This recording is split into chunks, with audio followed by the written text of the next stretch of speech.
Hello everyone, I'm Dr. Akanksha Thakur from Cosmo Dental Care. Today I will talk about why do you get pain even in your root canal treated tooth. Root canal करने के बाद भी आपके उस दांत में क्यों दर्द होता है, तब आपको क्या करना चाहिए। ओके, पहले मैं ये समझाने की कोशिश करूँगी कि रूट कैनाल ट्रीटमेंट होता क्या है।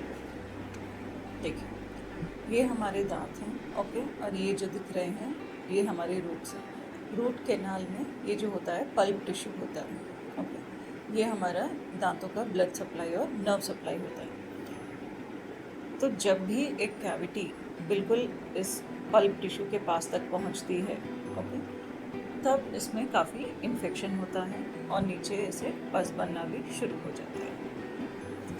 तो रूट कैनाल ट्रीटमेंट में हम ये दांत में एक होल करके उन दांतों के थ्रू इस रूट कैनाल को, हमारे इंस्ट्रूमेंट्स होते हैं फाइल्स, उसके थ्रू हम इसकी क्लीनिंग करते हैं। जो भी इन्फेक्शन उसमें, जो डिसीज्ड टिश्यू, डेड टिश्यू है, उसको हम क्लीन करते हैं।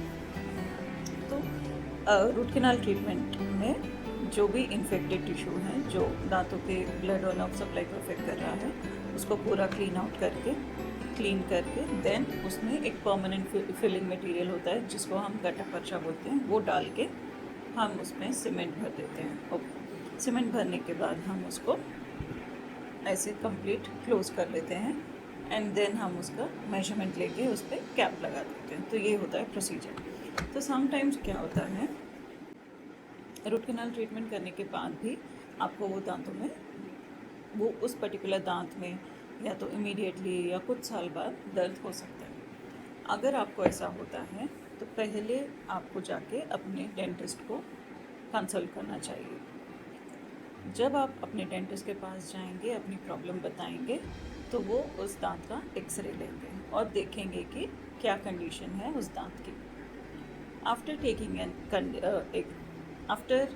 टेकिंग एन एक्सरे, या तो दो चीज़ हो सकती है, या तो कोई इन्फेक्शन हो सकता है या फिर वो रूट कैनाल ट्रीटमेंट फेल होने के चांसेस हो सकते हैं। बिकॉज रूट कैनाल ट्रीटमेंट भी फेल हो सकता है जब, अगर if it is not done properly और if the tooth had a severe infection. Okay, तो एक्सरे लेने के बाद हम उसको एसेस करते हैं कि what is the reason for your pain in the tooth. Then हम उसका सोल्यूशन निकालते हैं। से सपोज़ वो दांत में आपको लग रहा है कि इन्फेक्शन है, बहुत माइन्यूट सा है, देन हम उसको एंटीबायोटिक्स और पेन किलर दे के हम उसको ठीक कर सकते हैं। या नहीं, if we see any lesion, जैसे दांतों के एक्सरे में जब हम देखेंगे रूट के पास अगर हमको कुछ ऐसे ब्लैक पैच जैसा दिख रहा है, that means the tooth is infected. तो ऐसे केसेस में हमको री रूट कैनाल ट्रीटमेंट करना होता है। री रूट कैनाल ट्रीटमेंट क्या होता है, जो दांत ऑलरेडी जिसका रूट कैनाल ट्रीटमेंट हो गया है, उसको हमें फिर से उसकी जो अंदर फिलिंग है उसको निकाल के फिर से पूरा प्रॉपर्ली क्लीन करके, जब तक वो इन्फेक्शन सबसाइड नहीं होता है तब तक हम वेट करके एंड देन उसको ट्रीटमेंट कंप्लीट करते हैं।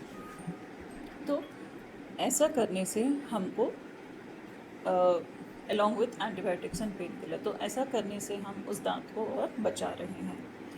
एंड अगर जब इन्फेक्शन इतना ही बढ़ गया है कि हम बिल्कुल भी उस दांत को हम सेव नहीं कर पा रहे हैं, इवन रूट कैनाल या री रूट कैनाल ट्रीटमेंट करके भी, देन हम उसको निकालने के लिए या वी एडवाइस फॉर एक्सट्रैक्शन करते हैं। Once you extract your tooth, you have to replace it. एक बार आप दांत निकलवाते हैं तो उसको रिप्लेस करना भी बहुत ज़रूरी होता है। तो अगर आपको ऐसे कुछ इश्यूज़ हैं या ऐसे किसी ट्रीटमेंट में आपका कोई फर्दर क्वेरीज हैं, डाउट्स हैं, तो प्लीज़ आप आइए एंड कंसल्ट अस।